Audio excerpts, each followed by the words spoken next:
perpajakan sebenarnya bisa langsung sih. Karena prinsipnya lewat mana itu Pak? Kalau perpajakan berarti lewat kantor-kantor pajak di mana wajib pajak ini terdaftar, gitu kan? Itu untuk yang pajak. Ya. Nah, kemudian untuk yang perbankan tadi tentunya kalau yang restrukturisasi berarti kan dia sudah existing debitur. Nah, silakan berkontak dengan kreditur masing-masing, gitu untuk ini. Nah, tugas kami dan asosiasi ini adalah untuk memberikan dorongan sebenarnya, untuk memfasilitasi juga supaya lebih lebih terkoordinasi dengan baik. Terutama ke depan ini ketika tadi bicara tentang bagaimana memanfaatkan program PEN, pemulihan ekonomi nasional yang skemanya sebenarnya sudah disiapkan. Nah, ini kita juga harus membantu kawan-kawan perbankan untuk menunjukkan skema holistik dari pemulihan pariwisata kita sebenarnya apa, gitu kan. Pasti kawan-kawan analis di perbankan juga akan menanyakan timeline-nya juga ya. Mereka pasti akan menghitung soal repayment capacity dan lain sebagainya. Ini tentunya sangat terkait dengan kapan dibuka, kan seperti itu. Ya. Jadi kami di pariwisata dari Ekonomi Kreatif ini sangat menyadari, Mas Menteri juga menyadari bahwa selain sisi supply-nya, pelaku industrinya yang disiapkan, ini juga kemudian harus disiapkan demand-nya kan. Kalau kemudian modal kerjanya diberikan, tapi traffic-nya nggak terjadi, itu kan juga kemudian menjadi sulit ini. Sehingga keterlibatan dari semua stakeholder, semua pemangku kepentingan, termasuk khususnya para pimpinan daerah, karena beliau-beliau inilah yang punya kewenangan untuk memberikan izin gitu ya, terkait tentunya setelah melewati kajian epidemiologisnya dari daerah masing-masing gitu. Nah, ini yang harus dilakukan, kita bersama-sama lakukan, Mbak. Oke, baik, terima kasih Pak Fajar. Pemaparan berikutnya adalah Bapak Hestu Yoga Saksama, Direktur Penyuluhan Pelayanan dan Hubungan Masyarakat Ditjen Pajak. Silakan Bapak Hestu. Baik, terima kasih. Assalamualaikum warahmatullahi wabarakatuh. Selamat siang, salam sejahtera untuk kita semua.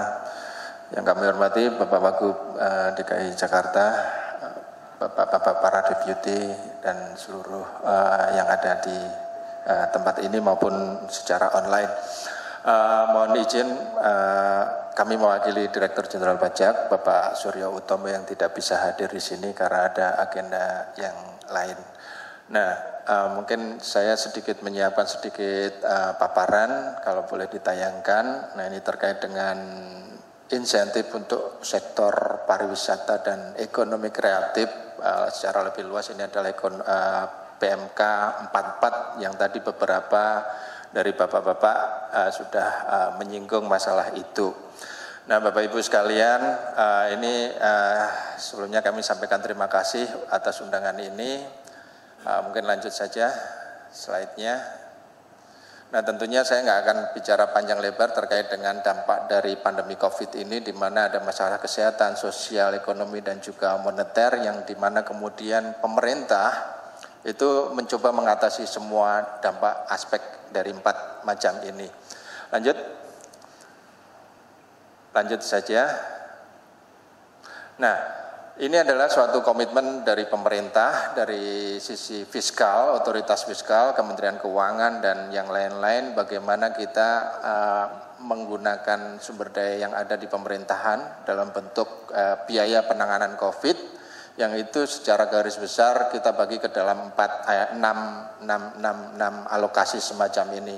Jadi kalau tadi dari Bapak-Bapak Kementerian Kesehatan, ada dana 87 triliun yang memang secara khusus dialokasikan oleh otoritas fiskal untuk penanganan COVID. Kemudian perlindungan sosial, bansos, BLT segala macam itu 200 triliun. Nah, ada insentif usaha juga 120 triliun. Nah, ini sebenarnya spesifik untuk PMK 44, insentif pajak untuk dunia usaha 120 triliun. Tadi Bapak menyampaikan memang perlu dipercepat lagi efektivitas pemanfaatan ini. Dan kami sebenarnya dari Kementerian Keuangan, Direktorat Jenderal Pajak, berharap benar-benar bahwa keseluruhan ini terserap semuanya. Di tahun ini seluruh ini terserap, dan ini memang tujuannya untuk membantu dunia usaha agar dalam kondisi pandemi ini bisa mempertahankan kelangsungan usahanya dan segala macam. Kemudian tadi juga sempat mengenai UMKM 123 di mana ada insentif pajak di situ, nilainya 2,4 triliun. Nah, ini juga perlu kita dorong untuk dimanfaatkan lebih baik. Sementara yang lain juga ada, jadi secara total hampir 695 triliun yang merupakan komitmen, dan ini tinggal aplikasi implementasinya yang perlu kita dorong sehingga bisa lebih efektif lagi. Lanjut.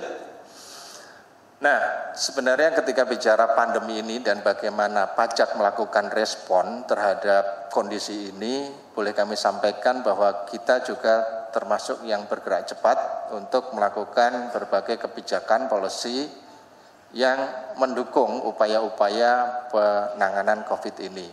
Jadi tidak sebatas pada PMK 44, jadi sebelumnya pun 23 itu di bulan Maret kita sudah luncurkan. Waktu itu memang fokusnya adalah sektor industri pengolahan, karena yang waktu itu terlihat sekali terdampak memang di situ. Nah, disitulah PMK 23 kita luncurkan di bulan Maret.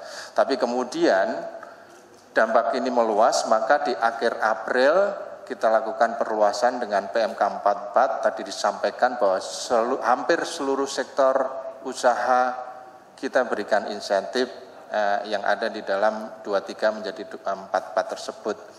Namun demikian juga beberapa pay lain juga kita buat untuk membantu penanganan COVID-19 ini, seperti PMK 28 itu terkait dengan bagaimana kebutuhan kesehatan, obat-obat, vaksin itu kita lepaskan dulu beban-beban pajaknya.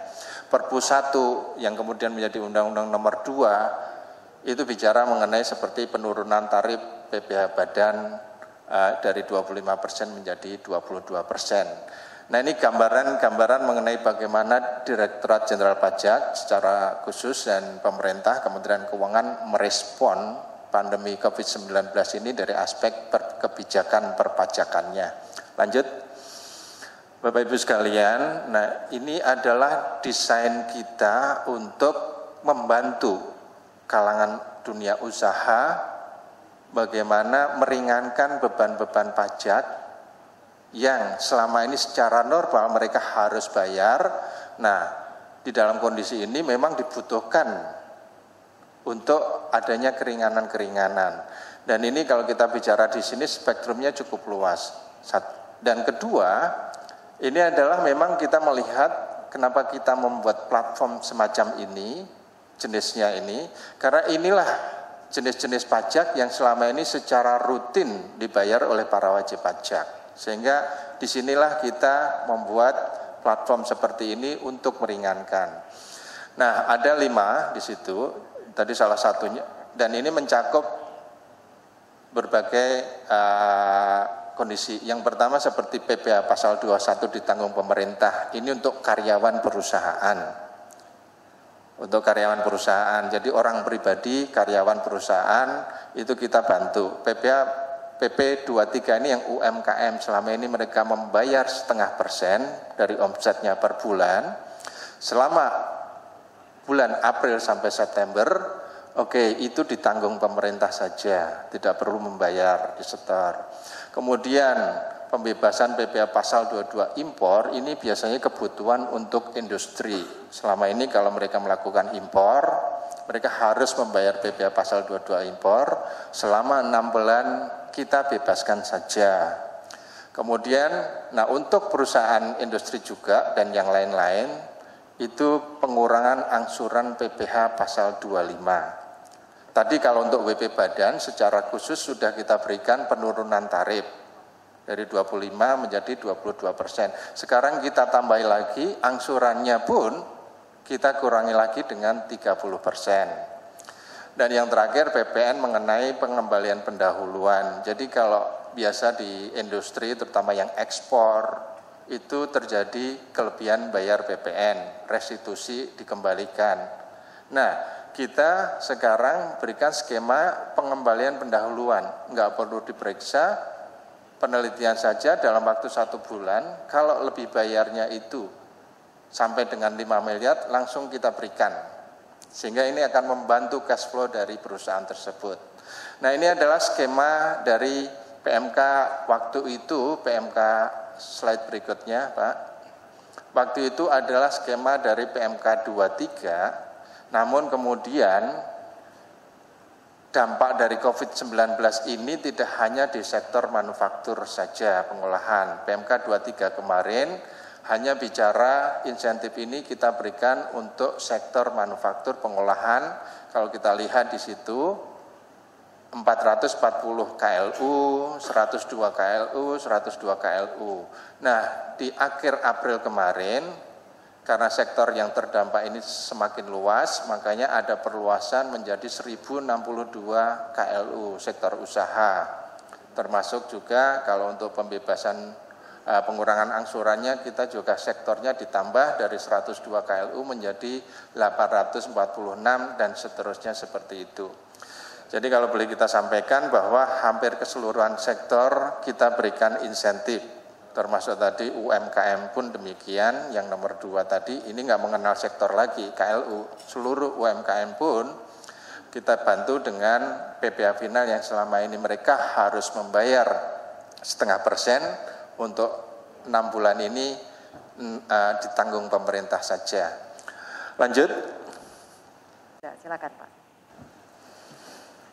Terima kasih Ibu Anissa, Bapak Ibu semua yang kami hormati, Pak Deputi Koordinasi Pariwisata dan Ekonomi Kreatif Indonesia, Kementerian Kemaritiman dan Investasi, Bapak Odo RM Manuhutu, Direktur Jenderal Kesehatan, Kementerian Kesehatan, Ibu Dr. Kirana Pratisasari,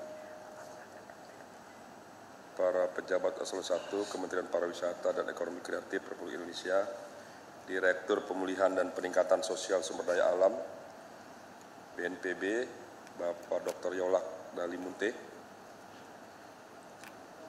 kemudian juga Direktur Penyuluhan Pelayanan dan Hubungan Masyarakat Dirjen Pajak Republik Indonesia, Bapak Hestu Yoga, Ketua Perhimpunan Hotel dan Restoran Indonesia, senior saya ini mentor saya, Haryadi Sukamdani, kemudian Ketua Gabungan Industri Pariwisata dari GIPI, Bapak Didin Junaidi, Ketua Umum Kadin yang mewakili Apindo dan lain-lain, para asosiasi, Bapak Ibu semua peserta webinar pada siang hari ini. Assalamualaikum warahmatullahi wabarakatuh. Selamat siang, salam sejahtera semua. Satu kehormatan bagi saya bisa hadir pada kegiatan webinar siang hari ini. Saya mewakili Pak Gubernur yang kebetulan pada jam yang sama ada acara lain. Bapak Ibu yang kami hormati, memang kehadiran COVID-19 ini di luar kemampuan dan kekuasaan kita semua. Sudah sejak awal tahun lalu, Pak Anies, Pak Gubernur, sejak pertengahan Maret sudah mengambil berbagai inisiatif, diantaranya minta untuk anak-anak kita sekolah itu belajar di rumah dengan cara jarak jauh, kemudian minta kantor-kantor bekerja dari rumah, work from home, kemudian juga kegiatan-kegiatan ibadah dilakukan di rumah. Jadi kami memang mengambil gagasan inisiatif dan akhirnya pada tanggal 10 April Pemprov DKI memberlakukan PSBB di fase pertama.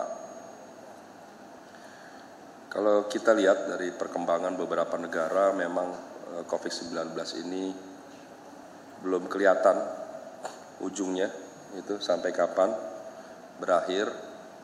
Bahkan di beberapa negara sudah memasuki gelombang kedua. Kita sampai hari ini gelombang pertama ini belum kelihatan nih. Puncaknya kira-kira bulan apa gitu dan berapa angka penyebaran yang diperkirakan pada puncaknya. Jadi kalau melihat data ya, di Jakarta setidaknya sampai hari ini kasus positif sudah 12.723. Kemudian angka kesembuhan sudah 8.277, per hari ini ada 241 yang sembuh, yang meninggal sudah 664, per hari ini ada 5 orang, OTG 73.300, yang dirawat ada 405, yang diisolasi mandiri ada 3.376. Berbagai kebijakan diambil oleh Pak Gubernur, diantaranya kami telah menganggarkan tidak kurang dari 5,32 triliun dari APBD kami, yang sejujurnya APBD kami ini terkoreksi dari 87 triliun menjadi hanya 47. Jadi dalam APBD kita, dalam program pembangunan di tahun 2020, kami tidak ada belanja modal. Anggaran 47 kami peruntukkan untuk belanja rutin dan belanja pegawai. Itu pun ASN kami, pegawai kami, TKD-nya, tunjangan kinerja daerahnya itu dipotong sampai 50%. Nah begitulah ya, luar biasa pengorbanan para ASN kami yang dalam rangka mendukung daripada program pencegahan dan penanganan COVID ini sendiri. Tentu kita harus mencari solusi dan terobosan-terobosan. Di fokus kami dari 5,3 triliun itu pada 3 aspek, yaitu pencegahan dan penanganan COVID, kemudian jaring pengaman sosial atau sembako, kemudian ketiga stimulus ekonomi. Nah, di jaring pengaman sosial kami setiap bulan 2 kali memberikan bantuan bansos atau sembako tidak kurang dari 1.150.000 kepala keluarga, jadi atau paket untuk kepala keluarga. Kemudian kami mendapat dukungan dari pemerintah pusat sebesar 1,3 juta paket sembako setiap bulan yang diberikan 2 tahap 2 minggu sekali. Itu diberlakukan sampai dengan Juli ini dan diteruskan sampai dengan Desember. Bapak Ibu yang kami hormati, kalau melihat angka-angka memang Jakarta alhamdulillah telah mengalami pelandaian sekalipun beberapa kali mengalami kenaikan. Kenaikan di Jakarta disebabkan kami melaksanakan program Active Case Finding, kami meningkatkan testing, tracing, dan treatment. Jadi testing kami, PCR kami sudah mencapai 256.147. Dari testing ini kami berhasil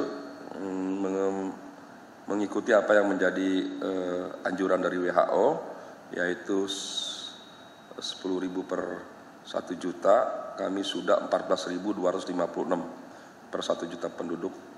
Nah ini kami lakukan karena kami ingin mengidentifikasi. Memang dari banyaknya testing itu ada resiko. Resikonya semakin terlihat penyebarannya atau yang terpapar, angkanya naik gitu.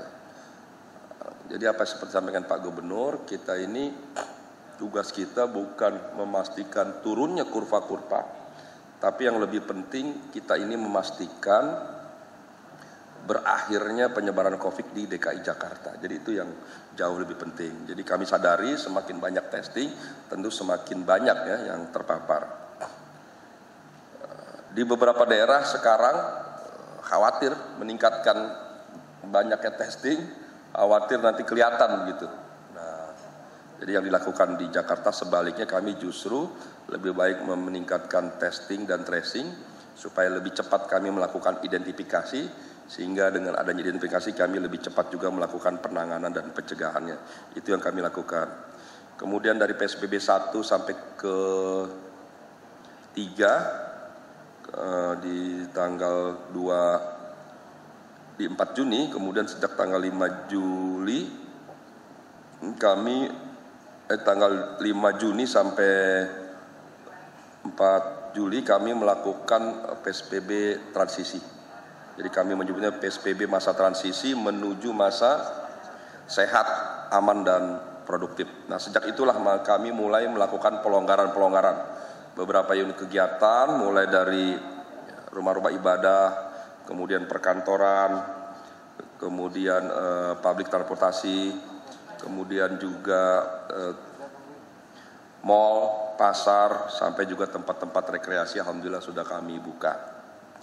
Nah, terkait rekreasi memang masih ada yang tersisa di fase pertama di bulan kedua ini. Sejak tanggal 5 Juli yang lalu kami juga sudah memulai lagi di fase pertama ini perpanjangannya tetap kami memberlakukan PSBB. Jadi Bapak Ibu yang kami hormati, Jakarta memang tetap memberlakukan PSBB sekalipun memang memasuki masa transisi ada pelonggaran. Ini kami maksudkan tidak bermaksud untuk membatasi kebebasan kemerdekaan, tapi justru kami ingin memastikan dalam rangka melindungi seluruh warga Jakarta dan khususnya tentu pada umumnya seluruh warga Indonesia umumnya. Bapak Ibu yang berbahagia, memang Jakarta ini sejak awal menjadi center atau pusat pandemi COVID. Tapi dengan kerja keras kita bersama, alhamdulillah Jakarta mengalami perbaikan-perbaikan dan kebaikan-kebaikan, kurva-kurva mulai menurun. Namun yang kami lakukan sekarang, kami tetap meningkatkan jumlah testing dalam rangka melakukan identifikasi untuk memastikan bahwa kita segera menurunkan penyebaran COVID ini sendiri. Untuk perlu kami sampaikan bahwa berbagai regulasi telah kami susun, mulai dari Pergub 41, 47, 57 dan seterusnya. Aparat kami hadirkan, TNI, Polri, kemudian juga ASN. Bahkan dalam 2 minggu terakhir kami menghadirkan tidak kurang dari 5.000 karyawan kami, ASN kami untuk membantu melakukan pengawasan. Konsentrasi kami lebih pada 2 sektor, yaitu pasar dan transportasi publik, supaya ke depan tidak menjadi klaster-klaster daripada penyebaran COVID itu sendiri. Kemudian beberapa hal yang ingin kami sampaikan, ya. Memang sering kami sampaikan bahwa tempat yang terbaik memang tetap berada di rumah, apapun itu. Jadi memang kalau kita keluar, kita harus menggunakan masker, cuci tangan, jaga jarak, tidak pada kerumunan dan sebagainya. Jadi protokol COVID memang kami berlakukan sebaik mungkin. Jadi mohon maaf Bapak Ibu, kalau memang ada tempat-tempat yang masih belum kita lakukan pelonggaran. Di antaranya kolam renang kami sudah lama memberlakukan pelonggaran di hotel, di mal sudah kami lakukan, di pasar sudah kami lakukan, tinggal beberapa tempat lagi di antaranya kolam renang, wedding dan event. Mudah-mudahan dalam waktu yang tidak lama lagi ini sedang kami evaluasi pertimbangkan supaya ke depan unit-unit kegiatan seperti ini sudah kita mulai. Memang ini sesuatu yang tidak mudah Bapak Ibu. Satu sisi kita ingin memastikan kesehatan seluruh warga, di sisi lain kita ingin juga memastikan bahwa ekonomi kita bergerak, terutama juga pariwisata dan ekonomi kreatif adalah sektor yang paling terdampak ya, dari beberapa sektor yang lain. Jadi saya kira ini juga penting bagi kita untuk segera mengambil beberapa kebijakan. Alhamdulillah DKI Jakarta mengambil beberapa kebijakan terhadap sektor-sektor ekonomi kreatif, juga sektor pariwisata. Jadi kami akan segera memberikan kesempatan pada unit-unit kegiatan atau bidang-bidang kegiatan yang belum dibuka, akan segera kami buka ya. Mudah-mudahan di perpanjangan fase ke depan, memang di fase pertama perpanjangan ini selama 2 minggu ke depan kita melakukan gencar tes PCR, swab, kemudian juga kita melakukan pengawasan yang lebih ketat di beberapa sektor. Jadi memang berbagai regulasi kita buat sedemikian, sebanyak mungkin aparat kita hadirkan, seberat apapun sanksi yang kita kenakan, ternyata itu hanya berkontribusi 20%. 80% keberhasilan ini ditentukan oleh perilaku, kedisiplinan, kepatuhan warga. Nah, jadi untuk itu berbagai kesempatan, termasuk kesempatan hari ini kami mengajak semua kita untuk membantu kita semua untuk memastikan seluruh komunitas, seluruh warga, seluruh asosiasi dimanapun kita berada, bekerja dan beribadah, untuk semuanya kita harapkan disiplin, patuh dan taat pada protokol COVID. Saya kira itu yang bisa saya sampaikan pada kesempatan hari ini, Pemprov Jakarta akan terus bekerja sama dengan semua pihak, tidak hanya memastikan bahwa kesehatan menjadi prioritas, tapi juga pertumbuhan ekonomi, termasuk diantaranya adalah di sektor pariwisata dan ekonomi kreatif. Demikian, mohon maaf. Assalamualaikum warahmatullahi wabarakatuh. Baik, terima kasih banyak Pak Ahmad Riza, Wagub DKI Jakarta. Kalau boleh memberikan rangkuman sedikit, tadi Pak Ahmad sempat mengatakan mengenai testing dan tracing atau lacak jejak. Ini memang Jakarta sudah melakukan, ada baiknya jika ini dilakukan secara serius di berbagai daerah, karena harapannya memang angka real ini akan mendorong masyarakat setempat untuk lebih disiplin mengamankan daerah mereka dari COVID-19. Jadi jangan khawatir, nggak akan dimarahin kok. Kalau misalnya angkanya tinggi pun semakin transparan, semakin real angkanya, masyarakat semakin aware dan semakin sadar, dan harapannya perilaku mereka, yaitu perilaku baru ini, atau tadi Pak Fajar sempat bilang adaptasi perilaku baru, ini akan dilakukan secara disiplin setiap hari untuk memastikan bahwa saat kita menjalankan industri parekraf ini, di saat yang sama kesehatan dari semua pelaku usaha, pedagang, pekerja, serta konsumen itu bisa terus terjaga. Baik, tadi juga kita sudah melihat di layar tampaknya Menteri dari Parekraf, Bapak Wisnu Tama juga sudah hadir. Kita juga sempat melihat di gambar Pak Wisnu Tama sudah mengikuti protokol baru yang dijalankan di Hotel JS Luansa ini. Kita akan masuk, sambil menunggu Pak Wisnu Tama, kita akan masuk ke sesi ketiga, di mana kita akan, nah ini dia gambarnya, Pak Wisnu Tama memasuki, ini ruangan mana ya kira-kira ya? Jadi ruangan yang dikunjungi untuk simulasi protokol ini mencakup front desk, lift lobby area, kemudian masuk ke restoran. Bisa diperlihatkan lagi gambarnya? Sehingga masyarakat juga bisa melihat. Anda bisa lihat di sini para staf juga mengenakan pakaian yang sesuai standar kesehatan yang sekarang sedang berusaha didorong oleh pemerintah, yaitu CHSE tadi. Ada face shield, ada masker.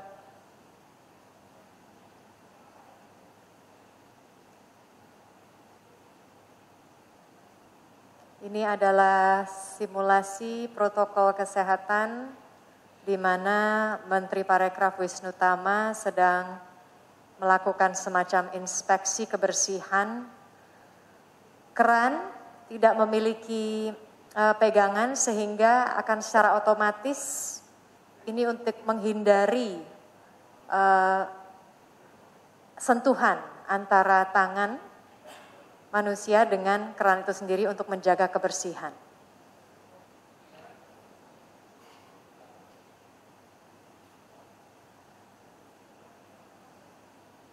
Ya, selagi Bapak Wisnu Tama menjalankan simulasi protokol kesehatan yang baru yang sudah dilaksanakan oleh hotel ini.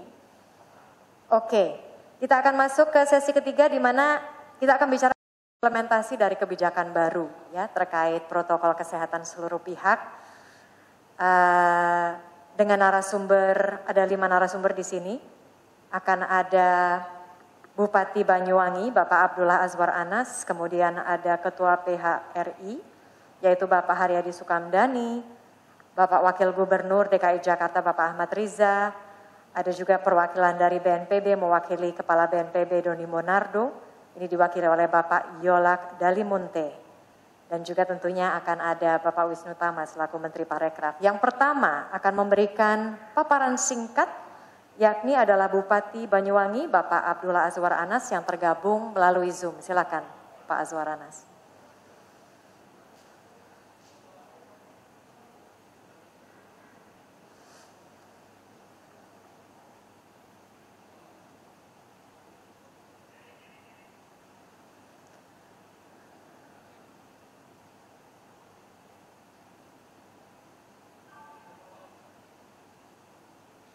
Kami masih menunggu apakah sudah terkoneksi melalui Zoom.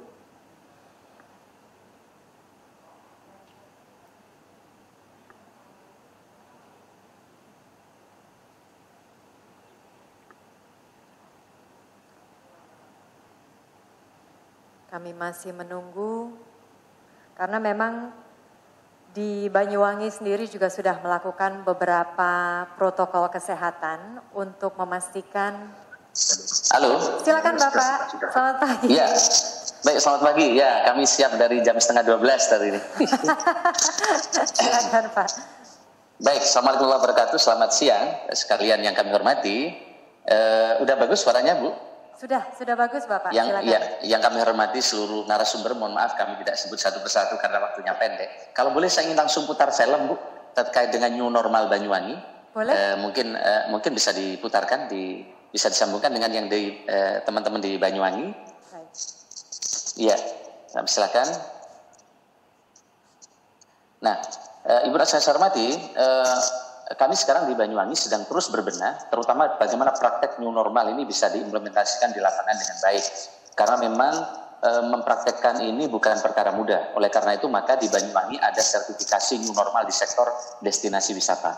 Maka yang kami buka tidak seluruhnya, amat sangat terbatas, dan itu pun kami tidak boleh dalam 1 minggu penuh. Kami hanya buka 5 hari dalam 1 minggu. Kenapa yang 2 hari target kami Pok Darwis atau community base ini ke depan bisa berjalan dengan baik. Salah satunya adalah terkait dengan protokol kesehatan. Memang protokol kesehatan orang sudah tahu, harus pakai masker, jaga jarak, dan lain-lain. Tetapi ini kalau tidak dikurasi, tidak disupervisi oleh daerah, ini tentu akan berat untuk bisa berjalan. Ini sebelumnya Bapak Presiden juga telah datang melihat beberapa tempat destinasi kami dengan SOP protokol COVID, dan kami sudah sampaikan kepada Pok Darwis kalau dulu yang dijual adalah harga yang baik, harga yang kompetitif, ke depan adalah yang jual nomor 1 adalah kesehatan, dan itu menunggu praktek dari mereka semua. Silakan teman-teman untuk bisa diputarkan video new normal pariwisata. Yang berikutnya adalah terkait dengan sertifikasi restoran. Kemarin dalam 2 minggu kami keliling sudah mendapat 300 restoran lebih yang kami buka, tetapi tidak otomatis begitu dibuka akan selamanya terbuka. Tetapi kita supervisi, kemudian juga kita lakukan pengawasan dengan Babinsa, Babin Kamtibmas. Mungkin teman-teman bisa langsung diputarkan filmnya di Banyuwangi, teman-teman. Nah Bapak sekalian saya hormati, belum bisa ya filmnya? Baik. Yang berikutnya adalah untuk sertifikasi tempat wisata. Mungkin bisa ditampilkan sertifikasi tempat wisata, Pak Bram dan teman-teman. Langsung videonya boleh? Ya, ini adalah sertifikasi yang kami kerjakan dan terus kami pantau bagaimana restoran-restoran ini bisa bisa taat untuk melakukan protokol new normal, yaitu protokol COVID, dan begitu juga beberapa tempat-tempat restoran di publik, mereka yang sudah kita buka tetapi tidak memenuhi protokol COVID, mereka langsung kita tutup. Dan untuk destinasi wisata, kita telah melakukan sertifikasi untuk tour guide-nya. Destinasi wisata yang tour guide-nya belum dilakukan sertifikasi, belum ada workshop, maka mereka tidak boleh buka. Sehingga dengan demikian target kami ke depan preferensi wisatawan yang sudah berubah ini bisa dipenuhi oleh teman-teman tour guide. Begitu juga kapasitas. Sekarang sudah bisa pesan dengan online, misalnya Ijen yang telah kita koordinasikan dengan